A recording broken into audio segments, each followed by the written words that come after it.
ನಿಗೂಢ ವ್ಯಕ್ತಿ ಗಾಳಿಯಲ್ಲಿ ಗುಂಡು ಹೊಡೆಯುವಂತಹ ಕೆಲಸವನ್ನ ಮಾಡ್ತಾ ಇದ್ದಾನೆ. ತನಿಖೆ ನಿಷ್ಪಕ್ಷಪಾತವಾಗಿ ಸಾಗಬೇಕು. ಯಾವುದೇ ಕಾರಣಕ್ಕೂ ಇಲ್ಲಿ ಧರ್ಮಸ್ಥಳ ಕ್ಷೇತ್ರದ ಬಗ್ಗೆ ಅಪಪ್ರಚಾರ ಮಾಡುವಂತಹ ಕೆಲಸ ಆಗಬಾರದು ಅಂತ ಹೇಳಿ ಕೇಶವ್ ಗೌಡ ಅವರು ಹೇಳಿದ್ದಾರೆ. ಈಗಾಗಲೇ ಆ ಅನಾಮಧೇಯ ವ್ಯಕ್ತಿ, ನಿಗೂಢ ವ್ಯಕ್ತಿ ಅನೇಕ ವಿಚಾರಗಳನ್ನ ಹೇಳ್ತಾ ಇದ್ದಾನೆ. ಆದರೆ ಅದೆಲ್ಲವೂ ಕೂಡ ಗಾಳಿಯಲ್ಲಿ ಗುಂಡು ಹೊಡೆಯುವಂತಹ ಕೆಲಸ. 5 ಗುಂಡಿಗಳ ಪೈಕಿ 2ರಲ್ಲಾದರೂ ಸಿಗಬಹುದು. ಧರ್ಮಸ್ಥಳ ಗ್ರಾಮ ಪಂಚಾಯತ್ ಮಾಜಿ ಅಧ್ಯಕ್ಷ ಕೇಶವ್ ಗೌಡ ಕೊಟ್ಟಿರುವಂತಹ ಹೇಳಿಕೆ ಇದು. ನಿಗೂಢ ಅಸ್ಥಿಪಂಜರಗಳ ಕುರಿತ ಸತ್ಯ ಏನಿದೆ ಅದು ಹೊರಬರಬೇಕು. ಗ್ರಾಮ ಪಂಚಾಯಿತಿ ದಾಖಲೆಗಳ ಬಗ್ಗೆ ನಿಷ್ಪಕ್ಷಪಾತ ತನಿಖೆ ಆಗಬೇಕು ಅಂತ ರಿಪಬ್ಲಿಕ್ ಕನ್ನಡಕ್ಕೆ ಕೇಶವ್ ಗೌಡ ಎಕ್ಸ್ಕ್ಲೂಸಿವ್ ಆಗಿ ಮಾತಾಡಿದ.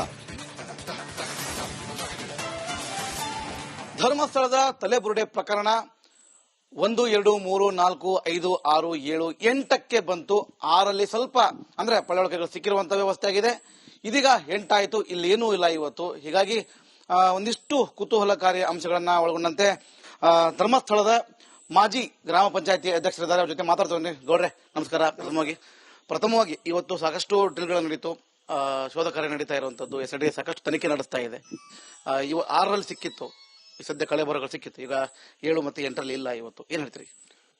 ನೋಡಿ, ಆ ವ್ಯಕ್ತಿ ಬಹಳ ಕಾನ್ಫಿಡೆಂಟ್ ಆಗಿ ಇಲ್ಲಿ ಇದೆ ಅಗಿರಿ 9 ಫೀಟ್ ಹೋಗ್ಲಿ 8 ಫೀಟ್ ಹೋಗ್ಲಿ ಅಂತ ಮೊನ್ನೆಂದಿಚ್ಚೆ ಹೇಳ್ತಿರುವಂತದ್ದು. ಈಗ ಇದೇನೋ ನನಗೆ ಕಾಣ್ತಿದೆ ಗಾಳಿಯಲ್ಲಿ ಗುಂಡು ಹೊಡೆಯುವಂತ ಪ್ರಯತ್ನ. ಬಹುಶಃ ಕೆಲವು ಎಲ್ಲಿಂದೋ ಯಾರೋ ಕೊಟ್ಟಂತ ಮಾಹಿತಿಯನ್ನು ಉಪಯೋಗಿಸಿಕೊಂಡು ಇವರು ಹೇಳಿದಾರೋ ಅಥವಾ ಏನು ಅಂತ ಹೇಳುವುದನ್ನು ಅದು ಕೋರ್ಟ್ ಪ್ರೋಸೆಸ್ ಆದ ಕಾರಣ ನಾವು ಮಾತಾಡುವಾಗ ಇಲ್ಲ. ಆದ್ರೆ 8 ಆಯ್ತು. ಈಗ 8ರಲ್ಲಿ 1ರಲ್ಲಿ ಸಿಕ್ಕಿದೆ ಅಂತ ಹೇಳಿದ್ರೆ 7ರಲ್ಲಿ ಸಿಕ್ಕಿಲ್ಲ ಅಂತ ಅರ್ಥ. ಸಿಕ್ಕಿದೆ ಇಲ್ಲೋ ಅಂತ ಹೇಳುವಂತ ಮಾಹಿತಿ ನಿಮ್ಮ ಮೂಲಕ ನಾನು ತಿಳ್ಕೊಂಡದ್ದು. ಅದಕ್ಕಿಂತ ಹೆಚ್ಚಾಗಿ ಯಾಕೆ ಇದು ಸಿಗ್ಲಿಲ್ಲ ಅಂತ ಹೇಳುವುದನ್ನು ಪ್ರಶ್ನೆ ಸಾರ್ವಜನಿಕರು ಈಗ ಅರ್ಥ ಮಾಡ್ಕೊಳ್ತಾ ಇದ್ದಾರೆ. ಬಹುಶಃ ನಾಳೆ ಇನ್ನು 5 ಇದೆ, 5ರಲ್ಲಿ 1, 2ರಲ್ಲಾದ್ರೂ ಸಿಕ್ಬಹುದು. ನಮ್ಮ ಉದ್ದೇಶವೂ ಅದೇ, ಸಿಗ್ಲೇಬೇಕು, ಬಾಡಿ ಸಿಗ್ಲೇಬೇಕು. ವೆದರ್ ಇಟ್ ಈಸ್ ಏನೋ ಕಾನೂನುಬದ್ಧವಾಗಿ ಮಾಡಿದ್ರು ಅಥವಾ ಕಾನೂನು ಬಾಹಿರವಾಗಿ ಮಾಡಿದ್ರು ಅಂತ ಹೇಳುವುದನ್ನು ಅದೆಲ್ಲ ರಿಪೋರ್ಟ್ ತೆಗಿಬೇಕು. UDR ಆಗಿದೆಯೋ ಪೋಸ್ಟ್ ಮಾರ್ಟಮ್ ಆಗಿದೆಯೋ ಇಲ್ಲೋ ಅಂತ ಹೇಳುವುದನ್ನು ಸತ್ಯ ಹೊರಗೆ ಬರಬೇಕು. ಯಾಕೆಂತ ಹೇಳಿದ್ರೆ ಅವರಿಗೆ ಹೇಳುವಂತದ್ದು 100 ಹೆಣಗಳನ್ನು ನಾನು ಹೂತಿದ್ದೇನೆ, 1000 ಸಾವುಗಳೆಲ್ಲ ಆಗಿದೆ. ಇದಕ್ಕೆ ಏನು ಅರ್ಥ ಅಂತ ಹೇಳಿದ್ರೆ ನಾವು ಇದನ್ನು ಗಾಳಿಯಲ್ಲಿ ಗುಂಡು ಹಾರಿಸುವಂತ ಪ್ರಯತ್ನ. ನೆಗೆಟಿವ್ ಆಗಿ ನಾವು ಮಾತಾಡ್ತಾ ಇಲ್ಲ, ಪಾಸಿಟಿವ್ ಆಗಿ ಆಲೋಚನೆ ಮಾಡಿದ್ರು ಕೂಡ ಗ್ಲಾಸಿನಲ್ಲಿ ಅರ್ಧ ನೀರಿದ್ದಾಗ ಇದು ಅರ್ಧ ಖಾಲಿ ಅಂತ ಹೇಳೋದಕ್ಕೆ ಅರ್ಧ ನೀರು ಇದೆ ಅಂತ ಹೇಳುದು ಉತ್ತಮ. ಹಾಗಾಗಿ ಇವರದ್ದು ಏನಾಗಿದೆ ಅಂತ ಹೇಳಿದ್ರೆ ಇದು ಅರ್ಧ ಖಾಲಿ ಅಂತ ಹೇಳುವಂತ ಪರಿಸ್ಥಿತಿಗೆ ಈಗ ಬಂದಿದೆ. ನೆಗೆಟಿವ್ ಆಗಿ ಆಲೋಚನೆ ಮಾಡೋರು ನೆಗೆಟಿವ್ ಆಗಿ ಯಾವತ್ತು ಥಿಂಕ್ ಮಾಡ್ತಾ ಹೋಗ್ತಾ ಇದ್ದಾರೆ. ಹಾಗಾಗಿ ಈ ಪರಿಸ್ಥಿತಿಯಲ್ಲಿ ಇವತ್ತು ಏನು ಆಗಿದೆಯೋ ಮುಂದಿನ ಬೆಳವಣಿಗೆ ಏನಾಗ್ತದೆ ಅಂತ ಹೇಳಿ ನಾವು ನೋಡುವ. ಯಾವುದೇ ರೀತಿಯಲ್ಲಿ ನಾವು ಇದರ ಬಗ್ಗೆ SIT ಅಥವಾ ಇವರ ಬಗ್ಗೆ ನಮಗೆ ಯಾವುದೇ ರೀತಿಯ ತನಿಖೆಯ ಬಗ್ಗೆ ನಾವು ಮಾತಾಡೋದಿಲ್ಲ.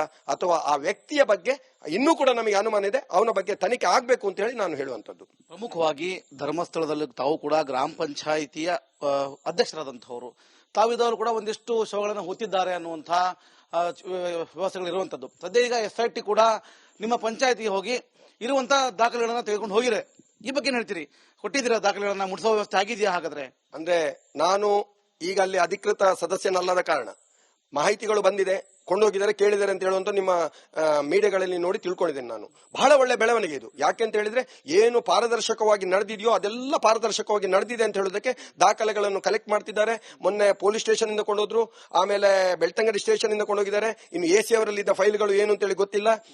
ನಮ್ಮ ಪಂಚಾಯತ್ ನಲ್ಲಿ ಏನು ಫೈಲ್ಗಳು ಇದ್ದಾರೆ ಇದು ಕೊಂಡೋದ್ರೆ ಖಂಡಿತವಾಗಿ ಅವರಿಗೆ ಅದರ ಏನು ಇದರಲ್ಲಿ ಸೂಕ್ಷ್ಮತೆ ಇದೆ ಅಂತ ಹೇಳೋದು ಗೊತ್ತಾಗ್ತದೆ. ಖಂಡಿತ ಆ ದಾಖಲೆಗಳನ್ನು ಕೂಡ ಇವರು ನೋಡ್ತಾರೆ, ಮತ್ತೆ ಅದರ ಬಗ್ಗೆ ತನಿಖೆ ಆಗ್ತದೆ ಅಂತ ಹೇಳುವಂತ ಅನಿಸಿಕೆ. ಈಗ ಸದ್ಯ ಅದೆಲ್ಲ ತನಿಖೆ ನಡೀತಾ ಇರುವಂತದ್ದು. ಮಾಧ್ಯಮದವರಿಗೆ ಏನು ಕಾಣಬಾರ್ದು ಅಂತನ ಅಥವಾ ಏನು ವ್ಯವಸ್ಥೆ ಗ್ರೀನ್ ಮ್ಯಾಟ್ ಅನ್ನ ಹಾಕಿ ಯಾವುದೇ ಒಂದು ವಿಷಯವನ್ನು ಒಂದು ಮಾಹಿತಿಯನ್ನು ಹೊರಗಡೆ ಬಿಡದೆ ಮಾಡ್ತಿರೋದು ಯಾಕಂತೀರಾ? ನೋಡಿ, ಕೋರ್ಟ್ ನಲ್ಲಿರುವಂತ ಪ್ರೋಸೆಸ್ ಅದು 164 ಸ್ಟೇಟ್ಮೆಂಟ್ ಆಗಿದೆ. ಈಗ ಜುಡಿಷಿಯಲ್ ಮ್ಯಾಜಿಸ್ಟ್ರೇಟ್ ಬಂದು ಇದನ್ನು ಮಾಡ್ತಾ ಇದ್ದಾರೆ. ಯಾವುದೇ ಕಾರಣಕ್ಕೂ ಅಲ್ಲಿ ಆಗುವಂತ ವಿಚಾರಗಳು ಹೊರಗಡೆ ಬರಬಾರ್ದು ಅಂತ ಹೇಳಿ ಕಾನೂನಿನಲ್ಲಿ ಇರುವಂತದ್ದು. ಸೊ 164 ಸ್ಟೇಟ್ಮೆಂಟ್ ಅನ್ನು ಕೂಡ ಏನು ಓಪನ್ ಆಗಿ ಅದನ್ನು ಕೊಡುವಂತದ್ದಿಲ್ಲ. ತುಂಬಿದ ಲಕೋಟೆಯಲ್ಲಿ ಅದನ್ನು ಅಂಟಿಸಿದ ಲಕೋಟೆಯಲ್ಲಿ ಸಂಬಂಧಪಟ್ಟವರಿಗೆ ಕೊಡುವಂತದ್ದು. ಮತ್ತೆ ಇದನ್ನು ಅವರು ಕೊಟ್ಟಂತ ರಿಪೋರ್ಟ್ ಅನ್ನು ನಾಡ್ದು ಕೂಡ ಅವರು ಓಪನ್ ಆಗಿ ಕೊಡುವ ಹಾಗಿಲ್ಲ. ಅದನ್ನು ಲಕೋಟೆಯಲ್ಲಿ ಮುಚ್ಚಿ ಕೊಡುವಂತದ್ದು, ಅದು ವಿತ್ ಗಮ್ ಇದು ಮಾಡಿ ತಂದು ಕೊಡುವಂತದ್ದನ್ನು ಮ್ಯಾಜಿಸ್ಟ್ರೇಟ್ ನ ಎದುರು ಓಪನ್ ಮಾಡಬೇಕಾಗ್ತದೆ.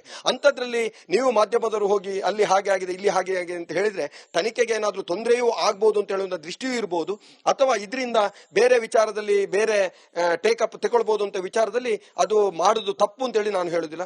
ಇದು SIT ಅವರು ನಿಷ್ಪಕ್ಷಪಾತವಾಗಿ ಬಹಳ ಕಾನೂನುಬದ್ಧವಾಗಿ ಒಳ್ಳೆಯ ರೀತಿಯಲ್ಲಿ ಮಾಡ್ತಿದ್ದಾರೆ. ಇದರಲ್ಲಿ ಮೀಡಿಯಾದವರಿಗೆ ಬೇಜಾರಾಗುವಂತದ್ದು ಇಲ್ಲ, ನಮ್ಮನ್ನು ಹೋಗ್ಲಿಕ್ಕೆ ಬಿಡ್ಲಿಲ್ಲ ಅಂತ ಹೇಳುವಂತದ್ದು ಇಲ್ಲ. 430 ಶವಗಳು ಸರಿಸುಮಾರು 10 ವರ್ಷ ಅನ್ನೋ ವ್ಯವಸ್ಥೆ. ತಾವು ಕೂಡ ಅಧ್ಯಕ್ಷರಾಗಿದ್ದಾಗ ಎಷ್ಟು ಈ ತರ ಶವಗಳು ಸಿಕ್ಕಿದ್ವು, ತಾವು ಯಾವ ರೀತಿ ಅದನ್ನ ಪಂಚನಾಮೆ ಮಾಡಿದ್ರಿ, ಯಾವ ರೀತಿ ಅದನ್ನ ಕಳೆ ಹೊರಗಣ ಹಾಕದ ಹೂತಾಕದ ಮೇಲೆ ಯಾವ ರೀತಿ ಪಂಚನಾಮೆ ಆಯ್ತು, ಯಾವ ರೀತಿ ಫೋಟೋಗ್ರಫಿ ಮಾಡ್ಕೊಂಡ್ರಿ, ಏನು ದಾಖಲೆ ಮಾಡಿದ್ರಿ, ಯಾವ ತರ? ನೋಡಿ, ಇಲ್ಲಿ ನಾವು ಪಂಚಾಯತ್ ಅವರ ಜವಾಬ್ದಾರಿ ಏನು ಅಂತ ಹೇಳಿದ್ರೆ, ನಾನು ನಿಮಗೆ ಹೇಳಿದಾಗೆ ಕೋರಿಕೆ ಕೊಡೋದು ಮಾತ್ರ. ಅವರು ಕೋರಿಕೆ ಕೊಟ್ಟ ಮೇಲೆಗೆ ಅಲ್ಲಿ ಮಾಜರ್ ಮಾಡುವಂತದ್ದು, ಇನ್ಕ್ವೆಸ್ಟ್ ರಿಪೋರ್ಟ್ ತಯಾರು ಮಾಡುವಂತದ್ದು, ಹೆಣವನ್ನು ಹೂತು ಹಾಕುವಂತದ್ದು ನಮ್ಮ ಪಂಚಾಯತ್ ನೌಕರರು ಹೋದ್ರು ಕೂಡ ಪೊಲೀಸ್ ಅವರ ನಿರ್ದೇಶನದ ಮೇರೆಗೆ ಅದು ನಡೆಯುವಂತದ್ದು. ಅದರ ಒಟ್ಟಿಗೆ ಫೋಟೋಗ್ರಫಿ ಏನು ಅಂತ ಹೇಳಿದ್ರೆ, ಇಲ್ಲೊಂದು ಸ್ಟುಡಿಯೋ ಇತ್ತು, ಸುಭಾಷ್ ಅಂತ ಹೇಳಿ ಒಬ್ರು ಸ್ಟುಡಿಯೋ ಇದ್ರು. ಆ ಸ್ಟುಡಿಯೋದ ಹೆಸರನ್ನು ನಾನೀಗ ಮರ್ತೆ.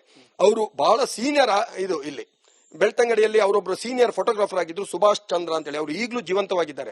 ನಾನು ನೋಡಿದ್ದೀನಿ. ಏನಾದ್ರೂ ಹೆಣಗಳಿದ್ದಾಗ ಆಗ ಬ್ಲಾಕ್ ಅಂಡ್ ವೈಟ್ ಫೋಟೋಗಳಿದ್ವು. ಆಗ ತಂದು ಆ ಫೋಟೋಗಳನ್ನು ತೆಗೆದು ಆ ಪೊಲೀಸ್ ಅವರಿಗೆ ಕೊಡುವಂತದ್ದು, ಅದನ್ನು ಪ್ರಿಂಟ್ ಔಟ್ ಮಾಡಿ ಕೊಡುವಂತದ್ದು. ನಿಮ್ಮ ಹತ್ರ ಪುರಾವೆಗಳಿದಾವ? ನಮ್ಮ ಪಂಚಾಯತ್ ನಲ್ಲಿ ಇದನ್ನು ಇಟ್ಟುಕೊಳ್ಳೋದಿಲ್ಲ, ಬಟ್ ಪೊಲೀಸ್ ಅವರು ಇದನ್ನು ಇಟ್ಟುಕೊಂಡು ಇರಲೇಬೇಕು. ಆದ್ರೆ ಪೊಲೀಸ್ ಅವರಿಗೂ ಒಂದು ಅದರಲ್ಲೂ ಕೂಡ ಕೆಲವು ಅವರಿಗೆ ಕಾನೂನಿದೆ, ಎಷ್ಟು ವರ್ಷ ಆ ದಾಖಲೆಗಳನ್ನು ಇಟ್ಟುಕೊಳ್ಬೇಕು ಅಂತೇಳಿ. ಆ ದಾಖಲೆಗಳನ್ನು ಎಷ್ಟು ವರ್ಷ ಇಟ್ಟುಕೊಂಡಿದ್ದಾರೆ ಆ ದಾಖಲೆಗಳು ಇರಬಹುದು. ಅದನ್ನು ಮೀರಿದ ಮೇಲೆ ಅವರು ಅದನ್ನು ಡಿಸ್ಟ್ರಾಯ್ ಮಾಡಬೇಕಾಯ್ತು, ಕಾನೂನಲ್ಲಿ ಕೂಡ ಇದೆ. ಅದನ್ನು ಪೊಲೀಸ್ ಅವರು ಮಾಡ್ತಾರೆ. ಆದ್ರೆ ಫೋಟೋ ತೆಗೆಯುವಂತದ್ದು, ಅಲ್ಲಿ ಬಂದಂತ ಹೆಣದ ಮಾಹಿತಿ ಕಂಡುಹಿಡಿಯುವಂತದ್ದು, ಸಂಬಂಧಪಟ್ಟ ಠಾಣೆಗಳಿಗೆ ಆಗ ವೈರ್ಲೆಸ್ ನಲ್ಲಿ ಹೇಳುವಂತದ್ದು, ಇದೆಲ್ಲ ಪ್ರೊಸೀಜರ್ ಪ್ರಕಾರ ಆಗ್ತಿತ್ತು. ಯಾವುದೇ ರೀತಿಯಲ್ಲಿ ಈಗ ಏನು ಆರೋಪ ಮಾಡ್ತಿದ್ದಾರೋ ಅಲ್ಲಿ ಸಾವಿರಾರು ಕೊಳೆಗಳು, ಇದನ್ನು ಎಲ್ಲಿಂದಲ್ಲಿಗೆ ಕೊಂಡೋಗ್ತಾರೆ, ಈಗ ಎಲ್ಲಿಂದಲ್ಲಿ ಕೊಂಡೋಗ್ತಾರೆ. ಹಾಗಾಗಿ ಈಗ ತಾವು ಅಧ್ಯಕ್ಷರಾಗಿದ್ದಾಗ ಈ ರೀತಿ ಒಂದಿಷ್ಟು ಅಸಹಜ ಸಾವು ಅಥವಾ ಸಹಜ ಸಾವುಗಳಾದಾಗ ಯಾವ ರೀತಿ ಮಾಡಿದ್ರಿ? ತಾವು ಪಂಚನಾಮೆ ಭಾಗವಹಿಸಿದ್ರ ಹೇಗೆ? ನನಗೆ ಬಹುಶಃ ನಾನು ಅಧ್ಯಕ್ಷನಾಗಿದ್ದ ಸಂದರ್ಭದಲ್ಲಿ ನನಗೆ ಒಂದು ಕೂಡ ಅನಾಥ ಶವಗಳು ಸಿಗ್ಲಿಲ್ಲ. ನಾನು ಸೈನ್ ಹಾಕಿ ಕೊಟ್ಟಂತ ನೆನಪು ನನಗಿಲ್ಲ ಅನಾಥ ಶವಗಳ ಬಗ್ಗೆ. ನಾಯಿ ಹೂತು ಹಾಕಿದಕ್ಕೆ ಕೆಲವು ಸೈನ್ ಹಾಕಿ ಕೊಟ್ಟಿದ್ದೇನೆ. ನಾಯಿ ಹೂತು ಹಾಕಿದಕ್ಕೆ ಓಚರ ಮಾಡ್ತಾರೆ, ಅದಕ್ಕೆ ಸೈನ್ ಹಾಕಿ ಕೊಟ್ಟಿದ್ದೇನೆ. ನನ್ನ ಅವಧಿಯಲ್ಲಿ ಅನಾಥ ಶವಗಳು ಸಿಕ್ಕಿದಂತ ನೆನಪು ನನಗಿಲ್ಲ. ಆ ಅವಧಿಯಲ್ಲಿ ಸಿಗ್ಲಿಲ್ಲ ಅಂತ ಹೇಳುವಂತ ನೆನಪು ನಂದು.